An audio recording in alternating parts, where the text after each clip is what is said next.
अगर किसी चीज को दिल से चाहो तो पूरी कायनात उसे तुमसे मिलाने की कोशिश में लग जाती है। डायलॉग सिर्फ ओम शांति ओम मूवी का कोई सिंपल सा डायलॉग नहीं है। बहुत सारे सक्सेसफुल लोगों ने प्रूफ किया है कि ये जो डायलॉग है ये पूरी तरह से करेक्ट है। इस बार के फीफा वर्ल्ड कप में अर्जेंटीना को जीत हासिल हुई और इसका सारा क्रेडिट दिया जा रहा है मेस्सी को।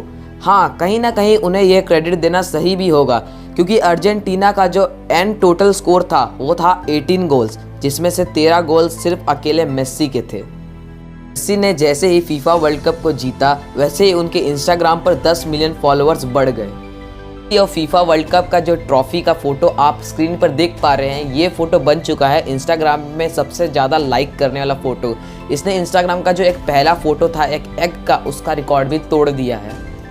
अर्जेंटीना की टीम को फीफा वर्ल्ड कप जीतने के बाद अराउंड 3600 करोड़ सिर्फ और सिर्फ फीफा वर्ल्ड कप की तरफ से पूरी की पूरी टीम मेंबर्स को दिए गए हैं। इसमें किसी भी तरह का स्पॉन्सरशिप का पैसा, टैक्स ऐड नहीं किए गए हैं। ये सिर्फ अकेला फीफा वर्ल्ड कप ने उन्हें दिया है।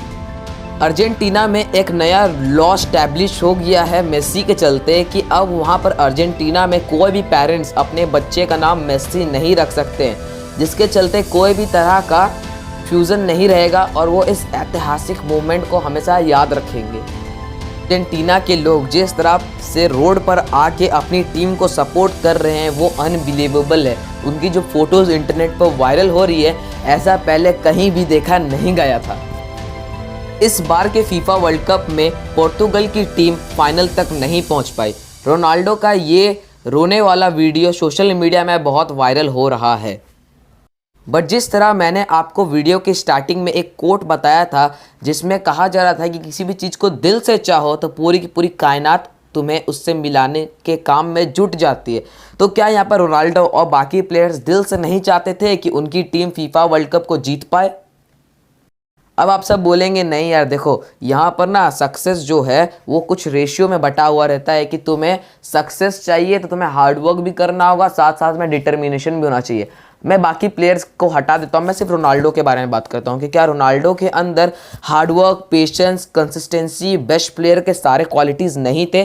तो भी ऐसा क्या हो गया जो वो फेल हो गए, और कुछ लोगों को ऐसा क्यों लग रहा है कि वो फेल हो गए हैं?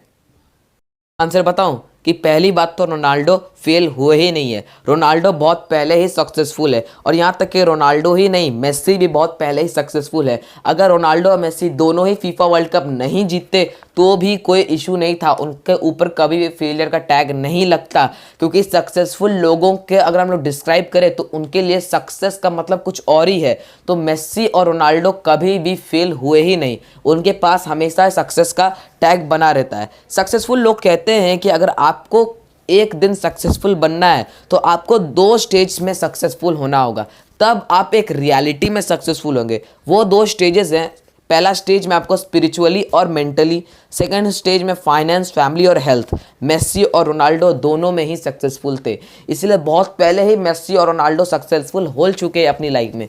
जिस कंडीशन से मेस्सी और रोनाल्डो उभर कर आए हैं वो पहले ही सक्सेसफुल थे अपनी लाइफ में। और ये जो फीफा का वर्ल्ड कप था जिसमें रोनाल्डो अच्छा परफॉर्म किए लेकिन वो फीफा वर्ल्ड कप जीत नहीं पाए, इसका ये मतलब नहीं कि रोनाल्डो हार चुके हैं। रोनाल्डो कोई नॉर्मल नाम नहीं है, रोनाल्डो एक ऐसा नाम है जिसने पूरी की पूरी दुनिया में अपना एक छाप छोड़ के रखा है। रोनाल्डो और मेस्सी का जो स्ट्रगल है, उनकी जो जर्नी है, वो खुद उनके लिए भी और इस दुनिया के करोड़ों लोगों के लिए इंस्पिरेशन है जो अपनी लाइफ में कुछ बड़ा करना चाहते हैं। दुनिया का नंबर 1 प्लेयर बने रहने के लिए वो जो स्ट्रगल करते हैं, डेली हार्डवर्क करते हैं, वो अनबीटेबल है। नॉर्मल लोगों को तो बस दिखता है उनके फॉलोअर्स, उनकी मनी, उनकी लाइफस्टाइल, पर उसके पीछे का सक्सेस बहुत ही कम लोगों को दिखता है। कि चुपचाप रह के, दर्द में रह के वहाँ पर स्ट्रगल करना, वो बहुत ही ज़्यादा अनबिलीवेबल स्टेज होता है जहाँ से उभरने के बाद कोई बंदा सक्सेस की ऊंचाइयों को हासिल करता है। उसमें सबसे पहला जो मेस्सी और रोनाल्डो कहते हैं कि उनके सक्सेस का राज है वो है follow your passion and work super hard. अगर तुम ये 2 चीज़ें करते हो तो तुम्हारा स्वागत है द 1% क्लब में। वीडियो की स्टार्टिंग में मैंने आपको रोनाल्डो का एक रिप्लाई बताया था, जहां पर वो इंटरव्यूअर को बताते हैं कि हाँ उन्हें लगता है कि वो उस वर्ल्ड के बेस्ट प्लेयर है। देखो यहाँ पर उनका कोई भी ईगो या एटीट्यूड नहीं है। इसका सिंपल सा आंसर ये है कि डॉक्टर APJ अब्दुल कलाम भी कहते हैं कि हमें रोज़ सुबह उठ के अपने आप से ये कहना चाहिए कि आई एम द बेस्ट। हमें सबसे पहले अपने अंदर से बेस्ट बनना होगा, क्योंकि आज जो हम कर रहे हैं अगर हमें उससे आगे बढ़ना है तो हमें कल भी और आज दोनों को अपने उस कल से बेस्ट बनाना होगा। अगर हम खुद को डिटरमाइन कर लेते हैं कि हम बेस्ट हैं तो हम उस चीज़ के लिए एफर्ट्स मारना शुरू कर देते हैं, उससे उस चीज़ के लिए हमें ऑब्सेशन मिल जाता है। अमन दत्तरवाल कहते हैं कि अगर तुम्हें लाइफ में सक्सेसफुल होना है ना तो एक बड़ा गोल बनाओ, उस गोल को 10 से मल्टीप्लाई कर दो और फिर एक बड़े आदमी को पकड़ लो उसी फील्ड के और फिर ऑब्सेशन में चले जाओ, पागल हो जाओ। Such as Kabir Singh movie में जिस तरह से कबीर प्रीति के लिए पागल हो जाता है, सेम चीज़ का ऑब्सेशन तुम्हें भी यहाँ पर दिखाना होगा।